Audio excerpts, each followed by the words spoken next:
draws the inhabitants of the Okavango closer to the last remaining water.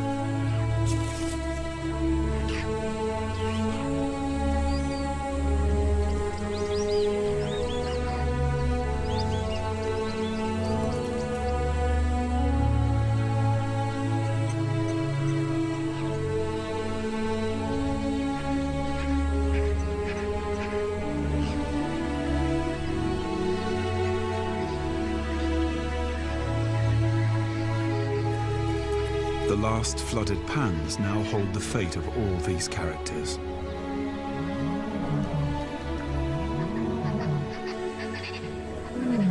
They're drawn together in one group, and the paths of the predators cross dangerously close.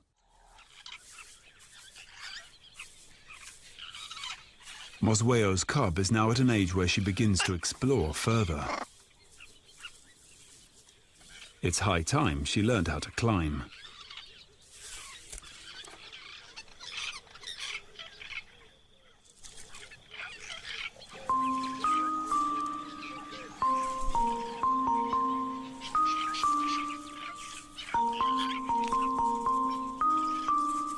A little unsure of herself, she attempts to reach some babblers. She's small and still vulnerable, even more so now that she's curious and able to venture out of hiding, especially when her mother's not around.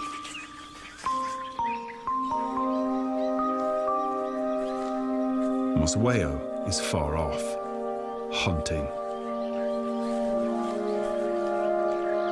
She doesn't often come to this part of the island, and she leaves her mark to enforce her presence.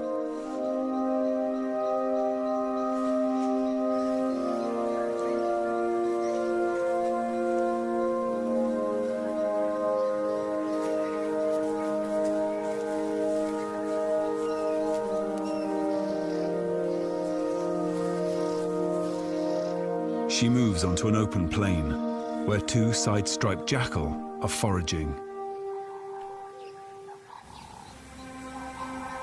In this season of hardship, Mosweo takes advantage of any opportunity that presents itself.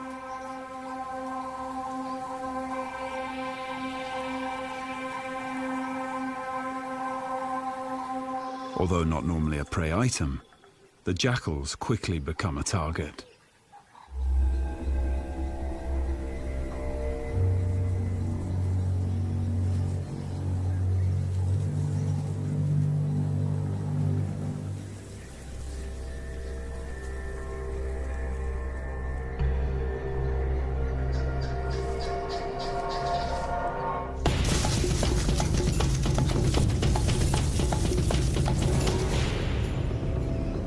But the side-striped jackal is no fool and has an impressive turn of speed.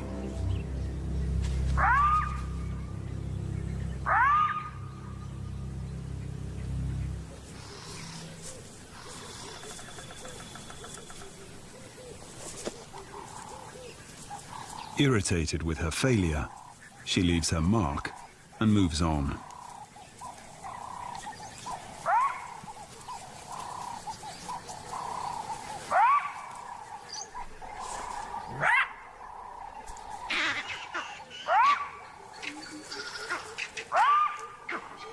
The jackal's barks are echoed by vervet monkeys, chattering in the distance. These alarm calls alert Mosweo. They are coming from the direction of the den.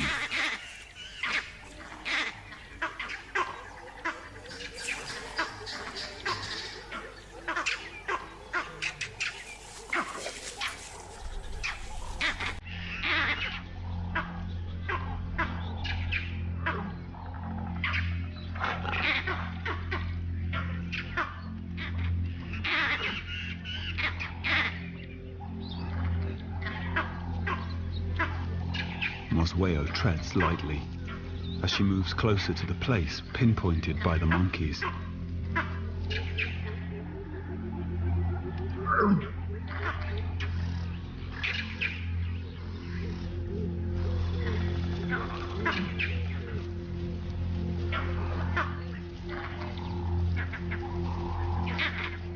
She starts searching.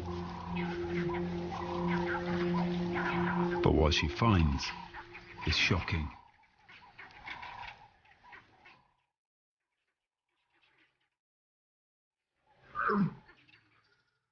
Her cub has its back leg caught in a tree, and its pelvis has been broken.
Nothing she tries can help her last remaining cub.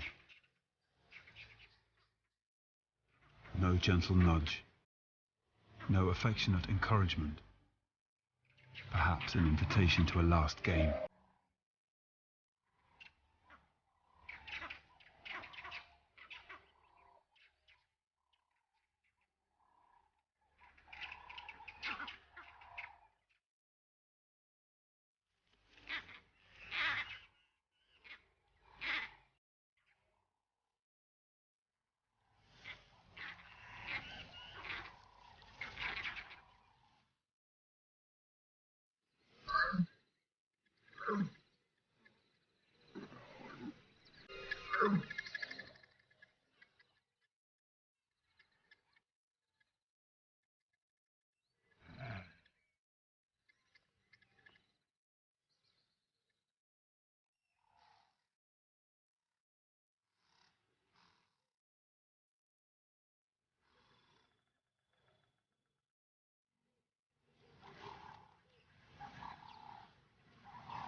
Her voice is almost pleading.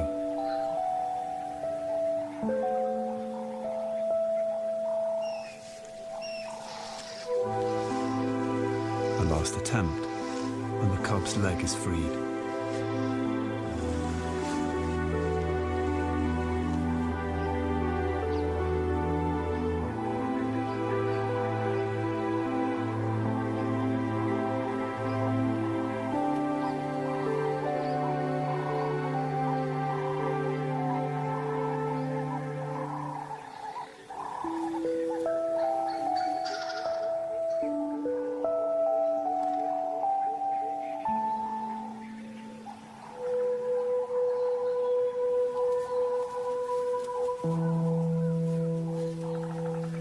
There is no more that Mosweo can do.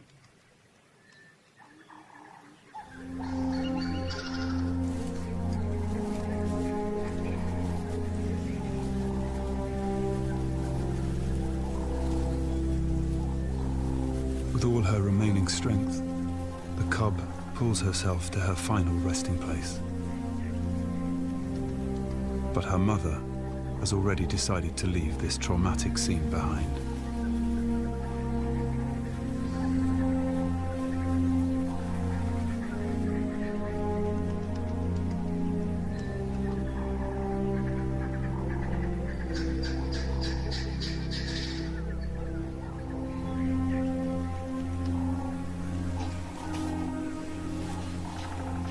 Mosweo seems to try to rub away her sense of loss. Is this the way a leopard mourns?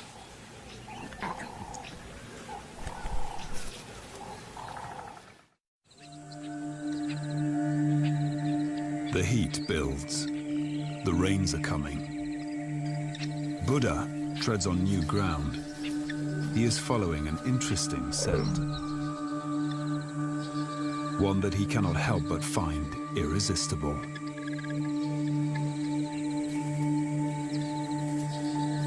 It comes from this leopard. A new female has entered his territory. She is larger and stronger than Mosweo, and she brings the promise of fresh genes to Dead Tree Island.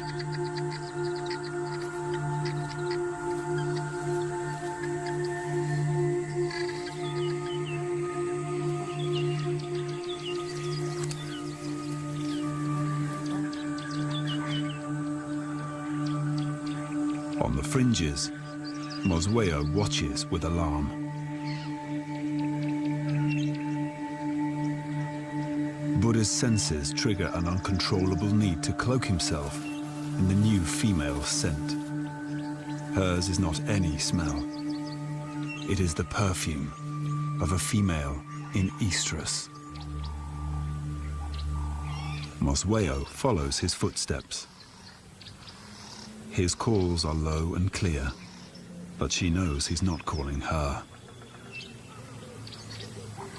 What she smells is not appealing. The scent of another female, a rival. Instinctively, Mosweo tries to mask any hint of her challenger's presence, but she's too late.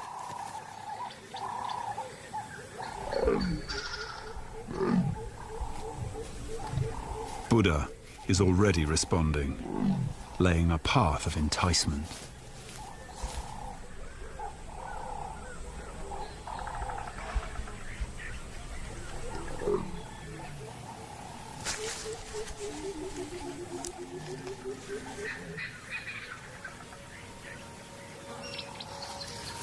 The new female is quick to take up his invitation.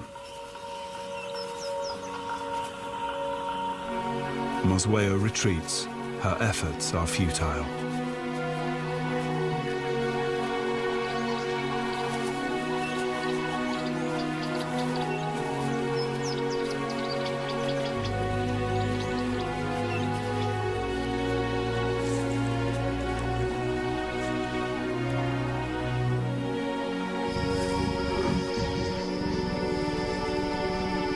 The rival has found her prize. She makes contact with Buddha.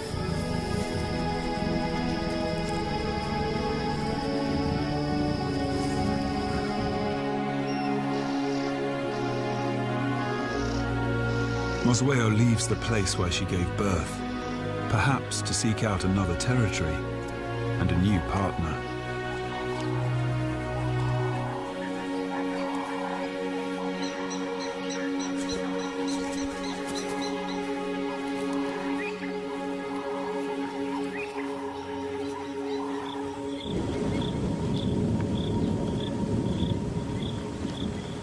The dry winter finally breaks.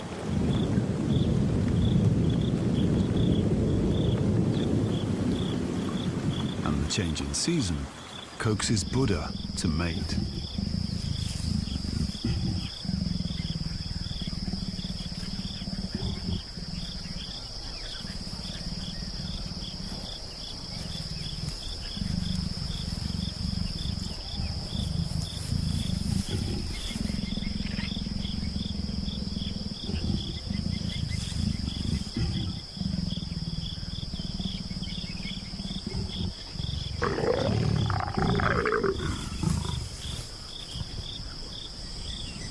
A new era begins for the leopards of Dead Tree Island. They mate for days, and by the end of it, the new female will hold the seed of new cubs.